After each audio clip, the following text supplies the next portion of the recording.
Hey guys, welcome back to DC Action. My name is Chris. Today we're going to be breaking down Season 3, Episode 7 of Stargirl.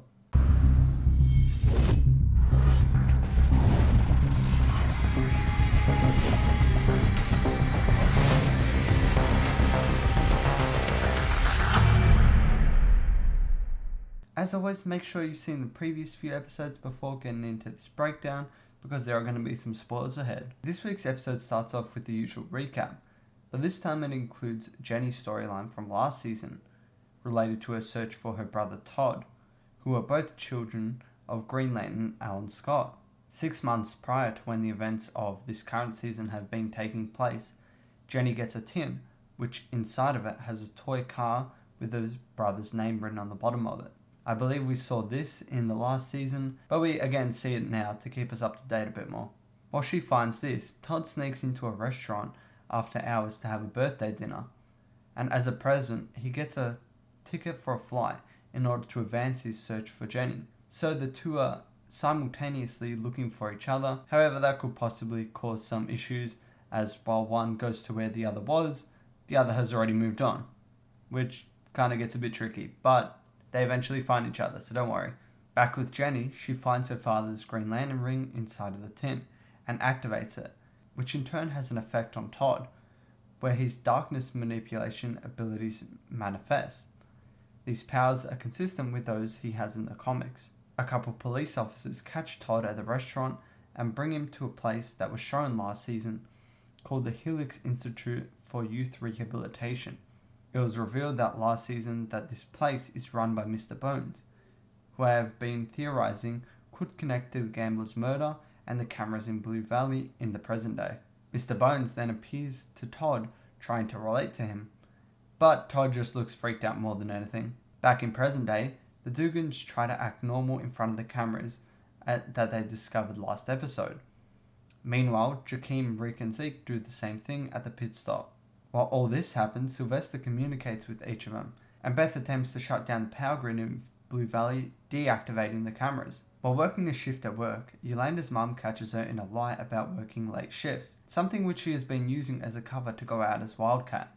Beth then shuts down the power to the whole city to stop the cameras from working, and while it is out, the various JSA members from across the town find the hidden cameras and destroy them. While taking down the cameras, Rick seems to act a bit odd, presumably due to taking off the limiter on the hourglass, and the prolonged exposure to the powers as a result. Meanwhile, the Shade shows up at the Dugan's house looking for Courtney's help.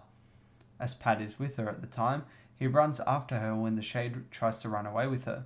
Once again, Yolanda's mother questions her about what she has been doing. However, Yolanda stands up to her mother, but she receives an ultimatum as a result, to either listen or get thrown out of the house. Back with the Shade, he shows Courtney and Pat to Jenny, who explain that she has found her brother Todd and that he needs help. We then cut back to Helix, where Todd is being held and tortured. It is explained that the Green Lantern ring and the Shade's source of darkness have somehow mixed together and are causing some issues. This was apparently caused last season when Jenny tried to destroy some of Eclipso's darkness. Courtney proposes that they go save Todd, as she believes this is the key to separating the darkness from the ring. Jakeem uses the Thunderbolt to make a wish of bringing them every camera that the gambler's murderer has ever touched, but they get a bunch of older cameras, which leads me to think that the person who killed the gambler is not the same person who set up the cameras, although the Thunderbolt works in mysterious ways, so who knows. Zeke mentions that his grandmother played Dungeons and Dragons and often referred to herself as a master sorceress, wrapped in the belt of dwarven kind, which could possibly be a reference to her being a sorceress of some kind. However, I think the more likely case is that it just is a D&D reference and that's it, as the belt of dwarven kind is an actual item in the game. Anyway, the reason he mentions this is to give Jakeem some advice on making his wishes, to use his heart as opposed to just his head when making a wish. Mike and Barbara worry about where Pat and Courtney went.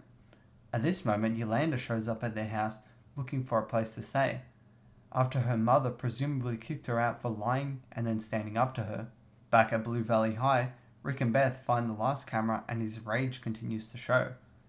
The power comes back on just as they find it, and Rick looks directly into the camera and threatens the person behind it, making them aware of their intentions if it wasn't already clear. The Shade guides Pat, Courtney and Jenny to Todd, due to a connection they seem to have, presumably because both their powers is connected to the darkness, at least in the comics, which I assume is where this series is headed towards. When Jenny uses her ring, it seems to harm the Shade and her. Eventually they reach Todd, who is being tortured, and they plan to rescue him. However, he believes if he is taken out of the room he is currently situated in, he could destroy the world.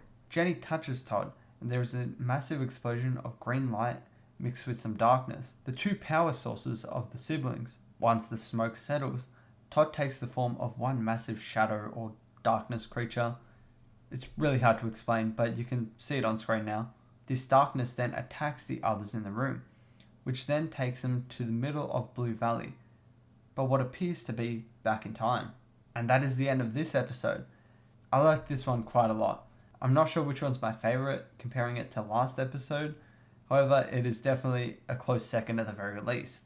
I enjoyed how they intertwined Jenny's storyline back in here, and now that she's found her brother Todd, it opens the door to so much more, exploring both their powers and possibly getting them both to join the JSA eventually.